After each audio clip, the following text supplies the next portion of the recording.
In this video, I'm going to demonstrate a stitch technique that I call a twist stitch. It's kind of like a faux cable too, in the sense that you get the look of a cable without actually having to use a cable needle. And this is a technique that is used in the Biscotti Dishcloth pattern, which is the March 2023 pattern in the Year of Dishcloths Pattern Club. So how you do that is when you come to this point in the pattern, you will see that we have done 3 purl stitches, and the next 2 stitches that we have are knit stitches. So what we want to do is we're going to be working just with these 2 knit stitches for now.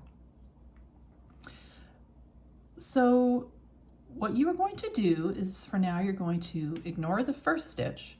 We're going to be working the second stitch on our left-hand needle. So we're going to insert the right needle knitwise, so as if we were knitting this stitch. So the second one, we still have the first one here, but we're going to sort of bring the stitch out in front because we want to knit the second stitch before we knit the first stitch. So I'm a thrower, so I will just wrap it around. So as if I'm knitting that second stitch, but because it's in behind the first stitch, I'm not going to let it drop off the needle yet. So now we have the first stitch that I'm going to work. So I'm just going to knit that one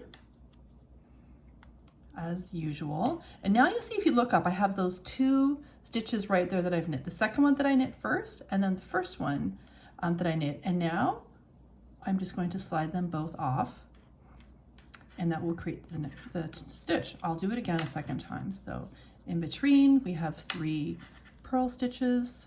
I will purl like so. So now again, we come to the 2 knit stitches. So we want to isolate these 2. I'm going to ignore the first stitch, push it out of the way a little bit if you want. Then I'm going to grab that stitch, bring it around in front so that I can knit it.